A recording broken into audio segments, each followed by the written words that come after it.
நலம் காக்கும் ஸ்டாலின், உங்கள் குடும்பத்தின் நலன் அரசின் பொறுப்பு. ஊர் மணக்க சமையல் செய்து புகழ்பெற்ற மாதம்பட்டி ரங்கராஜின் பெயர் தற்போது ஊரே கரித்து கொட்டும் அளவுக்கு போனதற்கான காரணம் பொதுவெளிக்கு வந்து அதிர்ச்சியை ஏற்படுத்தி உள்ளது. சமையல் கலைஞரான மாதம்பட்டி ரங்கராஜுக்கு ஸ்ருதி என்ற மனைவியும் தோளுக்கு மேல் வளர்ந்த 2 மகன்களும் இருப்பது ஊரறிந்த விஷயம்தான். இந்த நிலையில்தான் ஆடை வடிவமைப்பாளரான ஜோய் கிறிசில்டா ரங்கராஜை தாம் திருமணம் செய்து கொண்டதாக கூறி போட்டோவை வெளியிட்டு பரபரப்பை கிளப்பினார். மணக்கோலத்தில் மங்களகரமாக மாலையும் கழுத்துமாய் இருவரும் போஸ்ட் கொடுத்த போட்டோ வைரலான அடுத்த சில தினங்களிலேயே தாம் கர்ப்பமாக இருப்பதாக கூறி பலரையும் வியப்பில் ஆழ்த்தி இருக்கிறார். சமையல் செய்து கூட இந்த அளவுக்கு பிரபலமாகாத மாதம்பட்டி ரங்கராஜ் ஒரே ஒரு திருமண போட்டோவால் படு ஃபேமஸ் ஆகிவிட்டார். ஸ்ருதியுடன் விவாகரத்து பெறாமலேயே எப்படி 2வது திருமணம் செய்திருப்பார் என பல்வேறு கேள்விகள் மாதம்பட்டிக்கு தந்தி அடிக்க, ஸ்ருதியோ மௌனம் சாதித்து வந்ததுதான் இன்னும் அதிர்ச்சியாகவே இருந்தது. முன்பு ஒருமுறை கணவரை பற்றிய கிசுகிசுக்கள் கசிந்த போதே இன்ஸ்டாவில் குடும்ப படத்தை போட்டு நான் தான் ரங்கராஜின் மனைவி என பதிவிட்ட நிலையில் கணவரின் திருமண புகைப்படம் வந்தும் கூட வாய் திறக்காதது ஏன் என்று தெரியவில்லை.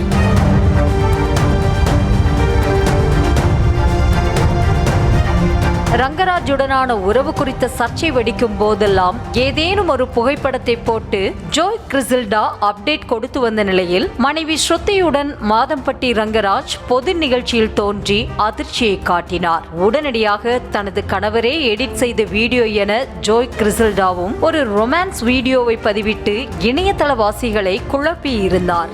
இந்த நிலையில்தான் மாதம்பட்டி ரங்கராஜ் தன்னை நம்ப வைத்து ஏமாற்றிவிட்டதாக ஆடை வடிவமைப்பாளரான ஜோய் கிறிசில்டா சென்னை மாநகர காவல் ஆணையர் அலுவலகத்தில் புகார் அளித்து அதிர வைத்தார். என்னோட ஹஸ்பண்ட் மாதம்பட்டி ரங்கராஜ் கான்டாக்ட்ல இல்ல. இந்த குழந்தையும் எனக்கும் ஆன ஒரு இதுக்காக நான் ஃபைட் பண்ணிட்டு இருக்கேன். அதை தான் நான் கம்ப்ளைண்டா உள்ள வச்சிருக்கேன்.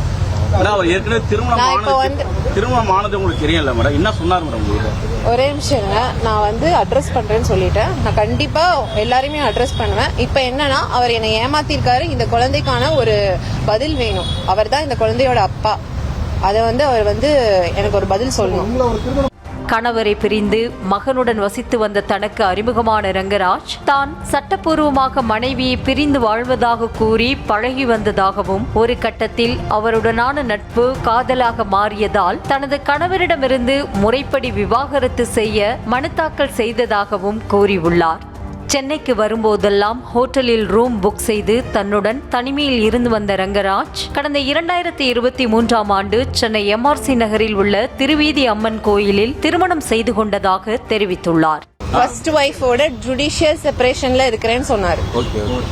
சோ அவரை நம்பிதான் நான் இந்த கல்யாணத்தை பண்ணினேன். ஆமா, கல்யாணத்தை பண்ணியிருக்கேன். இப்போ ஒரு 1.5 months there is no communication, no contact. So அதுக்காக தான் நான் ஃபைட் பண்ணிட்டு இருக்கேன். சார் கிட்ட உள்ள கம்ப்ளைண்ட் கொடுத்திருக்கேன். Sir will take care. சொந்த ஊரான கோயமுத்தூருக்கே தன்னை அழைத்து சென்று மனைவியாக அறிமுகப்படுத்திய ரங்கராஜ் தல தீபாவளி, முதல் பொங்கல் உள்ளிட்டவற்றையும் குடும்பத்துடன் கொண்டாடியதாக ஜோய் கிறிசில்டா குமுறி உள்ளார்.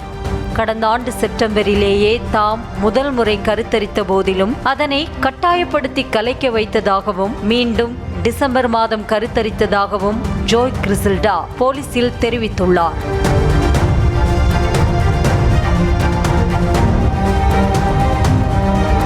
இரண்டாவது கருவையும் கலைக்க சொல்லி தன்னை கடுமையாக தாக்கியதாக மாதம்பட்டி ரங்கராஜ் மீது குற்றச்சாட்டை கூறும் ஜோய் கிறிசில்டா தாம் அதற்கு மறுப்பு தெரிவித்ததால் தான் அவர் தன்னை விட்டு பிரிந்து செல்ல நேரிட்டதாகவும் வேதனை தெரிவித்துள்ளார். பல முறை தன்னை உடல் ரீதியாக தாக்கியதோடு இருவரும் இணைந்து எடுத்துக்கொண்ட புகைப்படங்கள் இருந்த போனையும் பிடுங்கி சென்று விட்டதாக புகார்களை அடுக்கிக் கொண்டே போனார் ஜோய் கிறிசில்டா.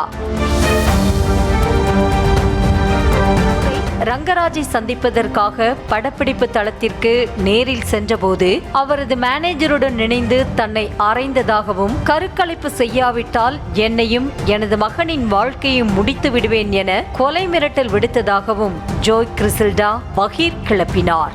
இறுதி முயற்சியாக கடந்த 20ஆம் தேதியன்று தனியார் ஹோட்டலில் தன்னை சந்தித்த மாதம்பட்டி ரங்கராஜ் அங்கேயும் வைத்து தன்னை அடித்து மிரட்டியதாக கூறியுள்ளார் ஜோய் கிறிசில்டா.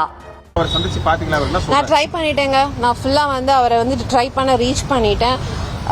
எல்லா சோர்ஸ்லயும் ட்ரை பண்ணிட்டேன். அவரை வந்து என்கிட்ட பேச விடாம நிறைய சோர்ஸ் வந்து பிளாக் பண்ணி வச்சிருக்காங்க. உடல் ரீதியாகவும் மன ரீதியாகவும் கடுமையாக பாதிக்கப்பட்டுள்ள தன்னை திருமண மோசடி செய்த மாதம்பட்டி ரங்கராஜ் மீது போலீசார் கடும் நடவடிக்கை எடுக்க வேண்டும் என ஜோய் கிறிசில்டா கோரிக்கை விடுத்துள்ளார். ஜோய் கிறிசில்டாவின் புகாரால் கரண்டி கொண்டு பாத்திரத்தை கிண்டிய ரங்கராஜனின் தனிப்பட்ட வாழ்க்கையை கிண்டி எடுத்து வருகிறார்கள் இணையவாசிகள். நலம் காக்கும் ஸ்டாலின், உங்கள் குடும்பத்தின் நலன் அரசின் பொறுப்பு.